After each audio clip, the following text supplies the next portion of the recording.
안녕하세요. 소개받은 마이크로소프트의 김봉주 부장이라고 합니다. 반갑습니다.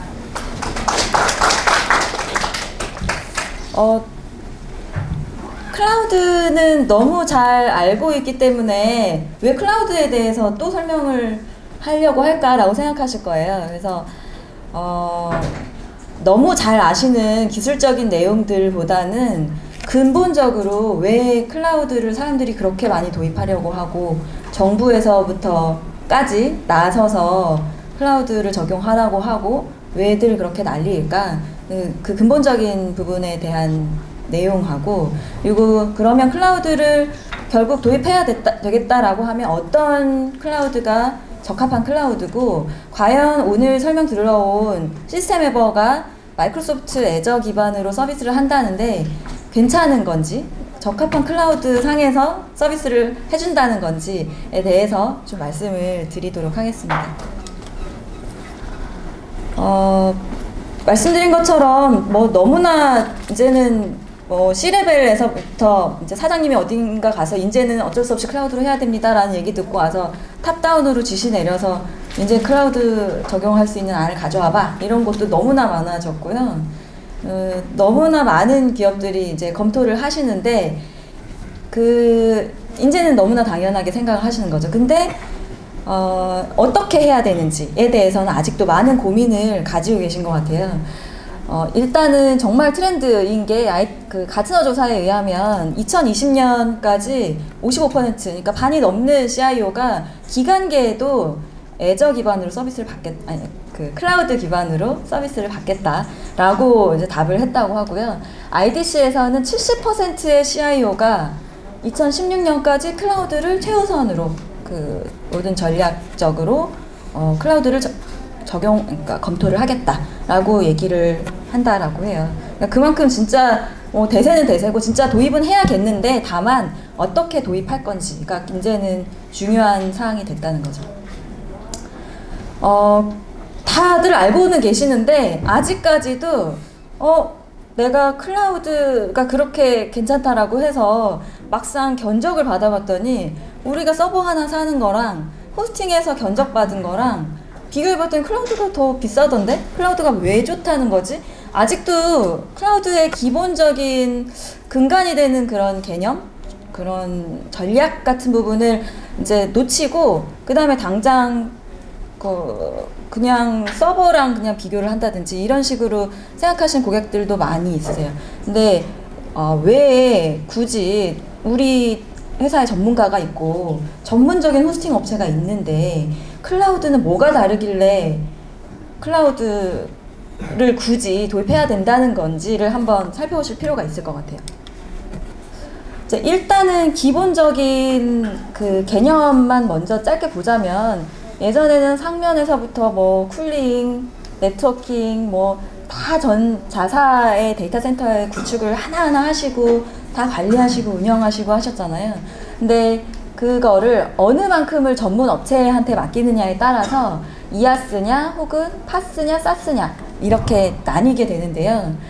내가 인프라 부분까지만 맡길 건지면 이아스, 혹은 내가 그 애플리케이션과 거기에 들어가는 데이터만 내가 직접 관리를 하고 그 외에 전체적인 플랫폼 관리와 운영은 전부 전문 업체에 맡길 건지, 그렇게 되면 파스가 되는 거고요. 아니면 아예 전문적으로 서비스를 풀로 제공을 해서 나는 그냥 구독만 하면 되는, 그래서 내 아이디 패스워드 받아가지고 접속해서 바로 쓰기만 하면 되는 그런 서비스를 받게 되면 그런 서비스를 사스라고 부릅니다. 결국에는 이제 내가 필요한 리소스를 다 인터넷망을 통해서 다 쓰겠다라는 게 클라우드라고 본다라고 하면, 글쎄요, 호스팅이랑 그럼 뭐가 다르지? 나는 옛날에도 그렇게 했던 것 같은데 라고 생각하시는 분들이 아직도 있을 것 같아요. 그런데 호스팅도 결국에는 사실 계약이거든요. 그리고 내가 6개월 혹은 1년간 대략 사용량을 예측해서 내가 필요한 건 이만큼이니까 이만큼을 주세요 라고 말을 해야 되는 거라면, 클라우드는 그게 아니라 내가 옛날 같으면 내가 얼만큼 뭐가 필요한지를 내가 정확하게 알고 그걸 예측을 다 하고 사이징 사전 수요를 다 맞춘 다음에 그거를 구매하고 그리고 이제 실제로 환경 구축을 하고 뭐 프로비전이 다 끝나고 나면은 뭐 한 달에서부터 몇 달 이렇게 그 걸렸다면 이건 바로 그냥 인터넷 포털 들어가서 내 클라우드 포털에서 뚝뚝뚝뚝 한 5분 정도면 내가 원하는 뭐 예를 들면 개발 환경이 다 갖춰져 있다든지 이런 식이에요. 그리고 내가 시작하면 과금이 되고요. 그리고 많이 쓸 수도 있고요. 내가 뭐 대법원에 HPC 돌리는 것보다 더 많이 쓸 건데 갑자기 호스팅에 예약을 한다면 예약을 못 하겠죠. 근데 이 클라우드는 거의 무한한 그런 리소스를 내가 원하는 만큼 썼다가 혹은 안 썼다가 필요하면 줄여서 썼다가 또 쓴 만큼만 과금 내가 얼마가 나올까를 미리 막 물론 알고는 쉽겠죠. 예측을 해볼 수는 그러니까 시뮬레이션 해볼 수 있지만 미리 내가 정확하게 예측할 필요 없이 그 쓴 만큼만 내면 된다는 부분 그게 굉장히 다른 점이라고 보시면 되겠습니다. 결국에 옛날에는 내가 필요한 그 분량을 정확하게 예측해서 초기 투자를 하고요. 그리고 내가 사용량이 그만큼 올라오지 않아도 이미 투자해둔 비용을 회수할 수는 없잖아요. 그리고 내가 예측한 것보다 부족한 상태가 되면 시스템이 다운되고 급하게 또 구매해가지고 한 몇 주 걸려가지고 그 다시 시스템 개비해놓고 나면 갑자기 거래가 뚝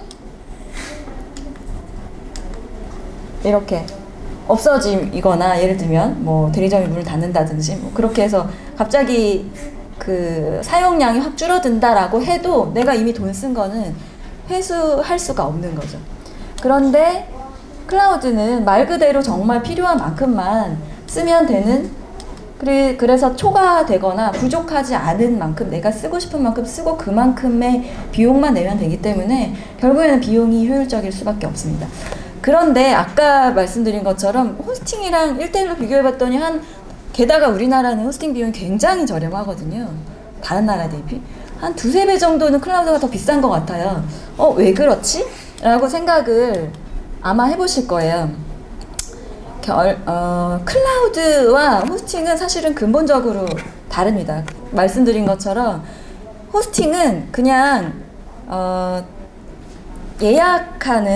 예약해서 내가 정확하게 예측한 만큼을 그 대신 서비스를 해주는 작은 공급자예요. 근데 클라우드는 그렇지 못한 여러 가지 환경이 있잖아요. 클라우드가 필요한 시나리오가 굉장히 많이 있거든요.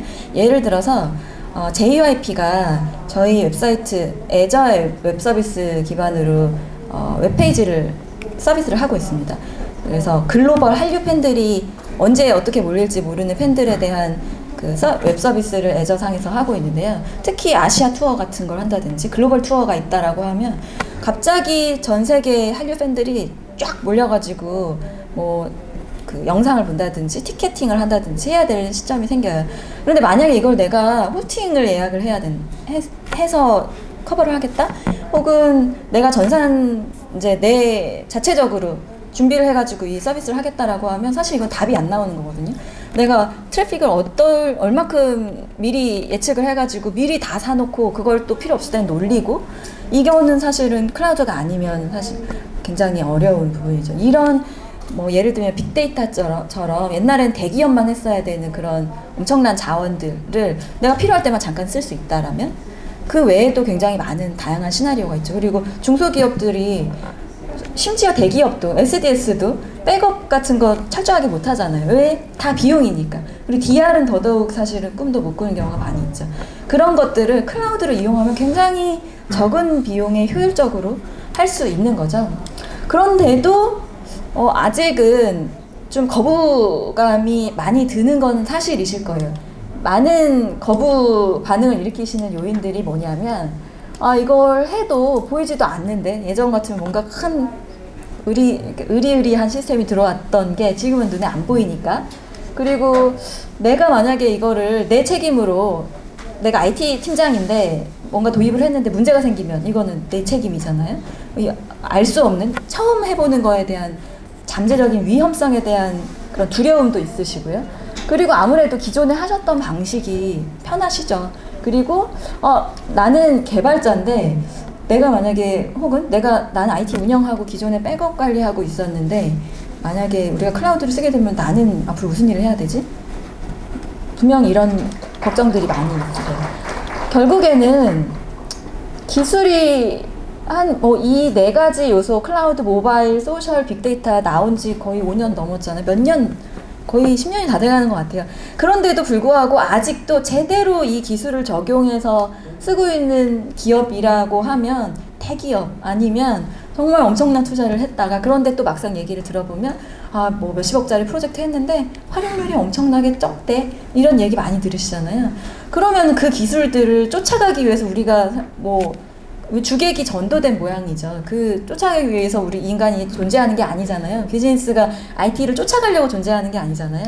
결국에는 이 기술들이 비즈니스를 혁신하기 위해서 있는 기술들이거든요. 근데 문제는 그걸 할 수 있는 사람이 있느냐, 그 많은 비용이 있느냐, 그리고 그걸 할 수 있는 그런 준비 여건이 되느냐. 근데 사실 대기업도 마찬가지고 중소기업도 마찬가지고 그렇게 할 만한 여유가 없으시거든요. 그래서 클라우드가 사실은 그 혁신을 줄 수 있다는 차원에서 일반적인 기존에 내가 내 전문팀으로 하면 훨씬 싼데? 라고 생각하는 개념을 뛰어넘는 개념이라는 겁니다. 그래서 클라우드로 넘어가는 순간 그 내가 직접 했던 일들보다는 조금 더 고차원적인 IT 기획을 하고 내 비즈니스적으로 어떻게 연계를 시키고를 고민할 수 있는 이제 시간적인 여건 그리고 에너지가 생긴다는 거죠. 결국에는 이제 경제성과 민첩성과 그리고 역량에 집중을 할 수 있는, 혁신을 할 수 있는 기반이 된다는 차원에서 클라우드가 다르다라고 보시면 되겠어요. 결국 이제 말씀드린 내용이 기존에 직접 하던 설비 투자, 이게 돈뿐만이 아니라 내가 내 인력이 이제까지는 스토리지 모니터링하고 백업 관리하고 그다음에 문제 있으면 와서 시스템 껐다 켜고 막 이런 걸 했단 말이에요. 그리고 사전에 그런 시스템들이 잘 운영이 되는지 모니터링하고 뭐 예측하고 구매하고 했던 일들을 그냥 그런 중복적인 일은 전문가한테 맡겨버리는 거죠, 이렇게. 그리고 대신에 서비스를 받는 대신에 그 운영을 했던 주체가 이용자가 되면 이제 더 이상 역할이 끝나는 거 아닌가? 없어져 버리는 거 아닌가? 고민하셨던 그 부분 대신에 이제는 그간에 하셨던 일을 한번 잠깐 보면요. 서버 구매하고요, 스토리지 준비하고, 네트워크 연결하고, OS 설치하고, 처음에 이 모든 구축 과정, 그리고 나중에 유지 보수하고요, 백업 관리하고, 보안에도 신경 쓰고 여러 가지 하셨던 일들 대신에 이제는 그거를 전체적으로 클라우드 서비스 제공자가 제공을 하게 되면 그 내가 안 해도 되는 그 시간 여유만큼 내 비즈니스에 도움되는 신속한 의사결정을 할 수 있는 시스템. 예전에는 내가 만약에 뭐 10억 가까이를 들여서 클라우드 이제 어떤 기간계 시스템을 들여왔어야 되는 그 시점에 내가 초기 투자를 하지 않고, 그리고 내가 내 인력을 거기에다가 그러니까 집중하도록 하지 않고 대신에 또 다른, 그러니까 일단은 그 ERP 같은 기간계를 전문적인 솔루션 사업자를 통해서 서비스를 받는 대신 어떻게 우리 비즈니스에 최적화시켜서 서비스를 받고, 그리고 내가 만약에 그동안 생산 계획 뭐 SCM 부분에 하고 싶었는데 못했던 부분이 있다라고 하면 그런 부분도 역시 더 혁신을 클라우드 서비스를 통해서 만든다든지. 근데 그거는 서비스 제공자가 100% 해줄 수 있는 건 아니거든요. 비즈니스를 아는 중간에 IT 기획할 수 있고 그걸 내 비즈니스에 최적화할 수 있는 사람이 그 부분을 좀 봐줘야 되는 거거든요. 그래서 그런 부분에 대해서 자원을 배분을 해서 그 부분에 있어서 혁신을 만들어야 되는 거죠. 그러면 그 서비스를 맡기는 클라우드 사업자는 굉장히 검증된 사업자여야겠죠. 왜냐하면 내가 그동안 내 전문 인력 이용해가지고 빈틈없이 관리를 했는데 그거를 남한테 어떻게 믿고 맡겨요. 그만큼 믿을 수 있는 사업자여야 된다는 거죠. 그러려면 당연히 비용도 적절해야 되고요. 최적화된 비용을 제공해야 되고요. 그리고 그 규모의 경제를 가지고 지금 당장은 굉장히 빠른 서비스를 하고 있지만 여기 이 사업자가 한 3년? 5년 후에 언제 어떻게 될지 몰라. 없어져 버릴 수도 있는 거잖아요. 없어져 버리면 어떻게 해요? 우리 유지보수 맨날 그 땜빵 불러가지고 했던 것처럼 또 그렇게 할 수는 없는 거잖아요. 그래서 그런 앞으로도 계속 지속적인 투자를 하는, 그리고 최신 설비와 효율적인 운영을 지금만이 아니라 앞으로도 계속 해줄 수 있는, 믿고 맡길 수 있는 업체인지가 굉장히 중요한 부분인 거죠.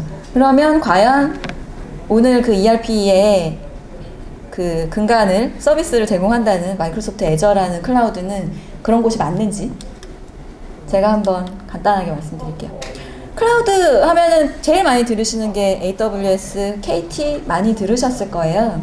AWS가 현재는 그 이아스 시장이 그 훨씬 먼저 시작이 되었기 때문에 클라우드가 아직은 대부분 이아스가 많습니다. 원래는 정말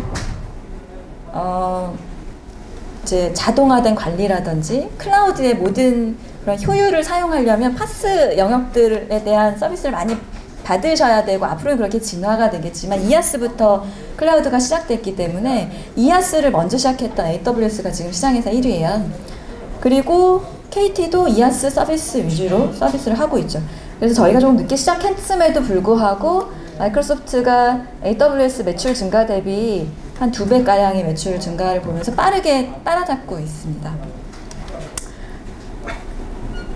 클라우드 사업자들한테 지역이라는 얘기를 좀 들어보셨을 거예요. 데이터 센터 오픈한다라고 했을 때 지역이 추가됐다 이런 말씀 많이 들으셨을 거예요. 근데 그 지역이라는 게 뭐냐면 데이터 센터 한 개 빌딩이 보통 크기가요. 축구장 한 개 크기 정도예요. 그러니까 전보 제트기 기준으로 보면 한 2개 제트기, 전보 제트기가 2대 정도 들어가는 게 하나의 축구장 크기면 그게 빌딩 하나라고 보면요. 그 데이터 센터 그런 빌딩이 한 16개 정도 들어가는 게 하나의 지역이라고 보시면 되고요. 서버로는 한 60만 대 서버가 들어가는 규모가 하나의 지역이라고 보시면 됩니다. 마이크로소프트가 지난주 목요일인가요? 이제 한국에서 지역을 오픈한다라고 공식 발표를 했는데요. 그리고 캐나다에서도 공식 지역이 오픈이 되었고요. 그래서 지금 현재는 전 세계 32개 지역 내에 서비스를 하겠다라고 발표는 돼 있고 정식 오픈한 건 24개입니다. 이 숫자는 AWS 대비했을 때는 한 2.5배 정도 되고요. 그리고 구글 대비했을 때는 7배 정도 되고요. 그리고 KT나 뭐 SKT는 아직은 글로벌 서비스를 못하고 있죠. 나는 뭐 우리나라에서만 서비스 빠르게 받으면 되는데? 라고 하시는 곳도 분명히 있으실 거예요. 그런데 클라우드 사업자에게 있어서 이 지역이 가지는 의미는 뭐냐면요. 그런 규모의 경제에 그런 지속적인 투자를 계속하겠다라는 사실은 어떻게 보면 커미먼트 같은 거거든요.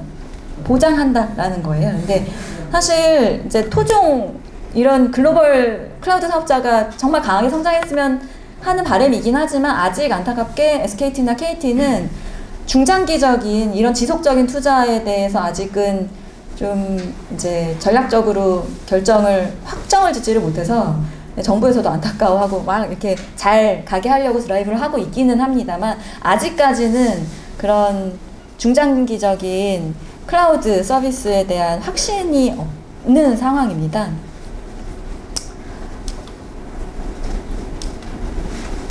그리고 마이크로소프트 애저의 강점이라고 하면 나는 100% 어떻게 다 그런 클라우드 사업자의 서비스만 받을 수 있겠어? 나는 분명 내 서비스 내가 일부는 운영을 해야 되는데 그리고 이미 투자해 놓은 나의 시스템들이 있는데 이것과 내가 받는 서비스가 연계가 잘 될까? 라고 하는 고민들 분명히 하실 텐데요. 그런 부분에 있어서 마이크로소프트가 굉장히 강점이 있는 거죠. 그 클라우드, 공용 클라우드와 함께 사스 서비스와 함께 기존에 가지고 계신 데이터 센터 내의 시스템과의 연계를 굉장히 잘 하실 수 있는 관리, 그런 시스템 센터라든지 아니면 애저 스택이라고 하는 전체적으로 관리하실 수 있는 그런 기술을 제공을 하고 있고요. 그래서 종합적인 클라우드 사업자로서의 평가는 AWS를 앞선 지가 꽤 됐습니다, 벌써. 잘 보이실지 모르겠는데요. 그러니까 클라우드와 관련돼 있는 지금 매직 쿼드런트만 모아 놓은 거예요. 이아스, 파스, 클라우드 스토리지, 가상화 기술, 그리고 뭐 상용, 그러니까 그 데이터베이스도 이제는 클라우드 상에서 쓰는 게 이제 일반화되고 있잖아요. 데이터베이스에 대한 기술, 뭐 이런 부분 전체적으로 마이크로소프트가 다 리더 포지션에 위치하고 있고요. 굉장히 중요한 거는 마이크로소프트는 지난 한 20여 년 이상을 기업 비즈니스를 해왔고요. 이런 노력을 앞으로도 계속 한다는 점이에요. 그래서 기존의 B2C 비즈니스만 하다가 대부분의 지금 클라우드 사업자들이 기존 B2C 사업을 하던 곳이잖아요. 그래서 기업 투자를 이제 막 시작했거나 그래서 완전히 AWS처럼 나는 앞으로 이 길 갈 거야 라고 선언했든 아니면 지금 당장은 일단 하고 앞으로는 아직은 이든 간에 굉장히 기업 비즈니스에 맞는 그런 그 기술을 적용하고 서비스를 하려고 노력을 하고 있어요. 근데 아직은 마이크로소프트를 따라오기는 굉장히 그 차이가 많이 있는 거죠. 저희가 굉장히 많이 앞서 있다라고 볼 수 있습니다. 기업의 그러면 요구사항이 뭘까요?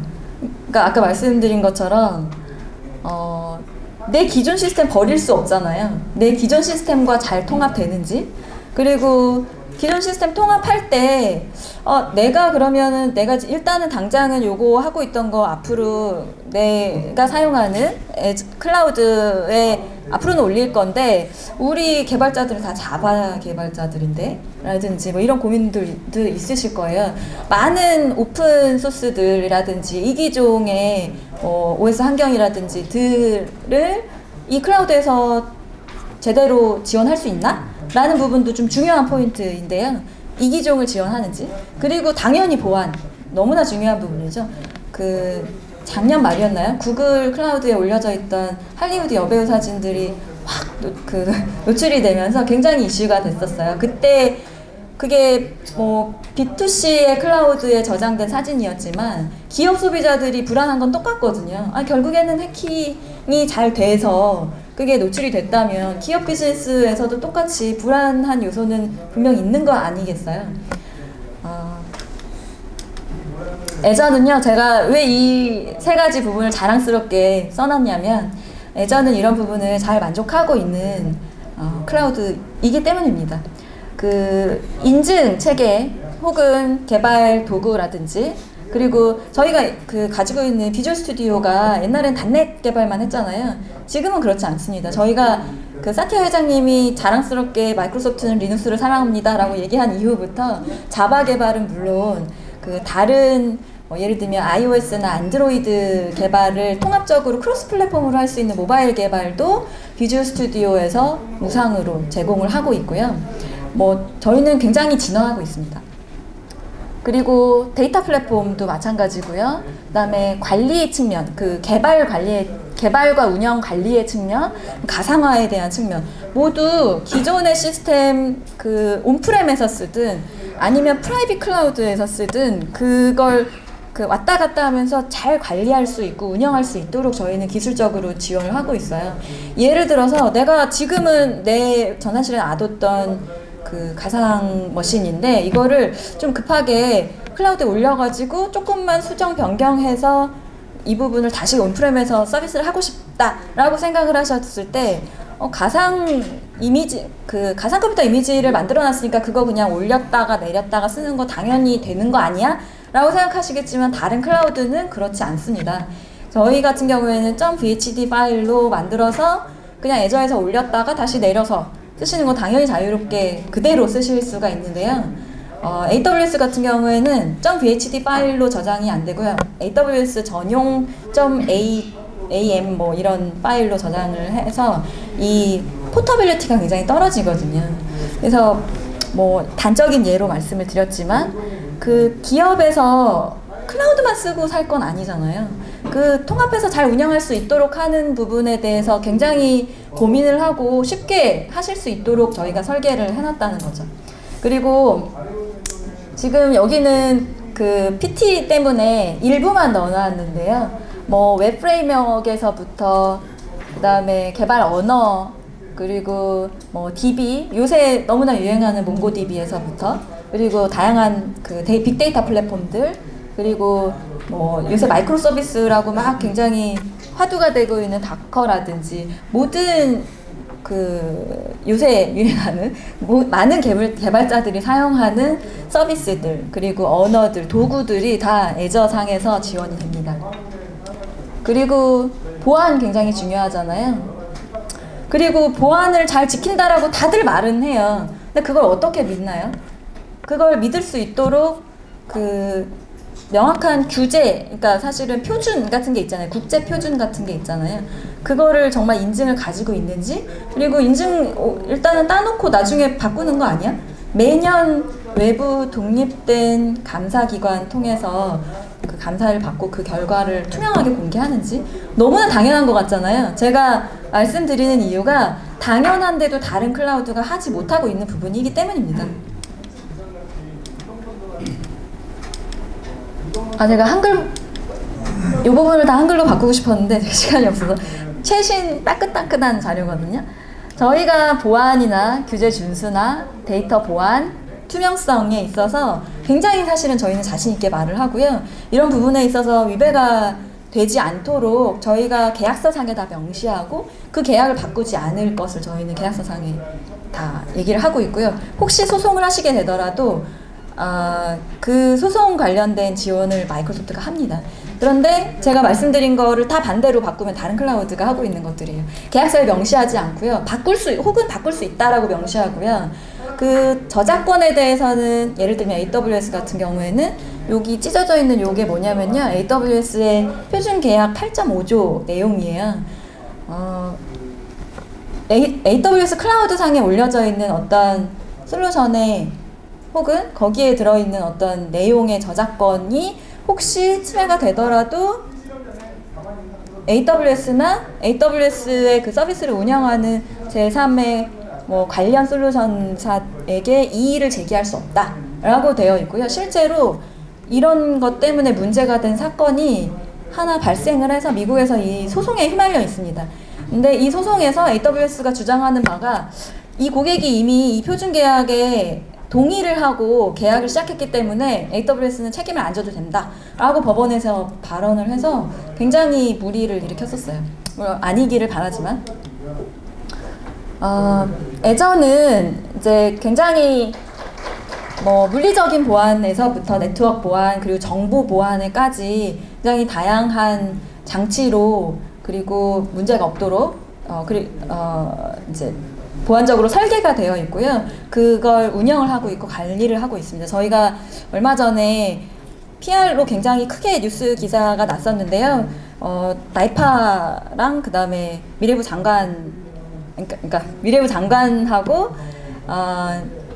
저희 이제 공공기관 보안과 관련된 공공기관장들 그리고 저희 미국의 이제 보안 관련된 VP가 오셔가지고 저희 국내에 사이버 시큐리티 센터가 개소를 했거든요. 그 센터가 하는 역할은요, 한국 내에 모든 이런 멀웨어라든지 이제 그러니까 침해 요소들을 감시하고 그걸 공공기관이나 저희 이 멀웨어들을 퇴치할 수 있는 솔루션을 공급하는 많은 솔루션사들, 그러니까 공공 및 사설 기관들에게 저희가 그런 정보를 다 공유를 하고요. 그리고 빨리 퇴치할 수 있도록 하는 노력을 월드와이드 시큐리티 센터에서 공동으로 하고 있고요.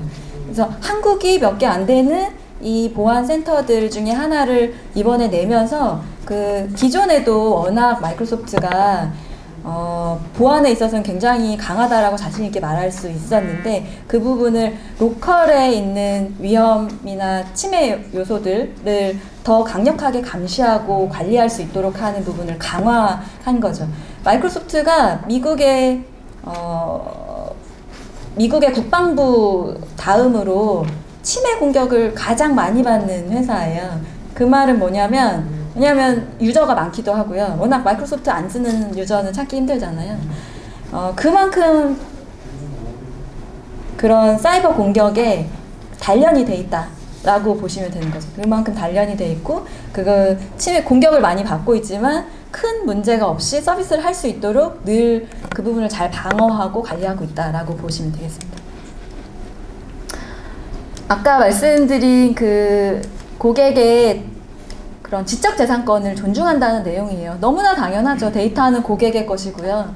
그 정부나 법적인 데이터 요청이 들어왔을 때 정말 합법적인 요청이 아니고서는 고객의 데이터를 함부로 내주지 않습니다. 그래서 그 작년에 아일랜드에 위치한 어떤 기업의 데이터를 미국에서 요청을 해서 마이크로소프트가 거부하고 소송이 이렇게 진행된 적이 있었는데, 얼마 전 4월 달에 또 기사가 한번 났어요. 마이크로소프트가 미국 법무부를 제소했어요. 마이크로소프트 클라우드에 맡긴 고객의 데이터를 법적인 절차 없이 그냥 검색하고 열람하려고 하는 그 액션을 보여서 그걸 거부하고 거기에 대해서 법무부를 제소한 거죠. 그런데 안타깝게 우리나라, 예를 들면 저도 잘 이용하고 있는 카카오톡이라든지 우리나라의 서비스 사업자들은 사실 그 법적인 절차를 거치지 않았음에도 불구하고 국가가 요구하면 데이터를 막 그냥 제공을 할 수밖에 없잖아요. 힘에 밀려서. 이런 부분에 있어서 굉장히 안전한, 그 믿고 맡길 수 있는 사업자다라고 하는 부분을 방증하는 단적인 사례들이죠. 그리고 당연히 고객의 데이터를 고객이 제어하고요. 프라이버시 표준을 지키고요. 여기 별표 쳐져 있는 ISO 27018이라고 하는 거는 클라우드 서비스 사업자를 위한 정보 보안 표준입니다. 그러면 클라우드 사업자들이면 당연히 이 그 국제 표준을 지키고 있겠죠? 그렇지 않습니다. 이게 2014년 7월에 나왔는데요. 저희가 나오자마자 가장 먼저 마이크로소프트가 이 국제 표준 인증을 획득했고요. 작년 말에 AWS가 드디어 이 국제 보안 표준을 인증을 받아서 지금 국내 클라우드 사업자 중에는 마이크로소프트하고 AWS만 이 표준을 지키고 있습니다. 그 내용이 뭐냐면요. 고객 데이터를 고객이 동의하지 않으면 사용하지 않는다. 그리고 투명하게 저장 장소나 활용을 공개하고 통제권은 고객이 가지고 있고 수집이나 삭제에 대한 정책이 고지가 되고 문제가 생기면 당연히 통지가 돼야 되고요. 이런 내용에 대해서 매년 독립적인 외부 감사를 받는다라는 내용이에요. 너무나 당연하고 이거를 지키지 않는 사업자가 서비스를 할 수 있다라고 하면 그 사업자를 어떻게 믿고 내 데이터를 맡기겠습니까? 근데 아직은 이 인증을 가지고 그러니까 획득한 사업자가 2곳밖에 없다는 거죠.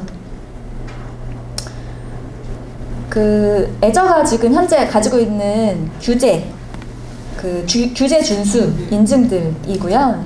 이제 주요 인증들은 참고로 보실 수 있도록 제가 넣어놨습니다. 저는 개발자 플랫폼 사업부에서 솔루션사들을 지원하는 역할을 하고 있는데요. 잘 아시는 미라콤이라든지 LG CNS 같은 그런 솔루션사들을 저희가 믿을 수 있는 그런 서비스를 하실 수 있도록 저희 클라우드 상에서 최적화시켜서 서비스를 안전하게 제공할 수 있도록 기술적으로도 도와드리는 역할을 하고 있고요. 그 다음에 비즈니스적으로도 문제가 없도록 도와드리고 공동으로 영업하고 하는 역할을 하고 있어요.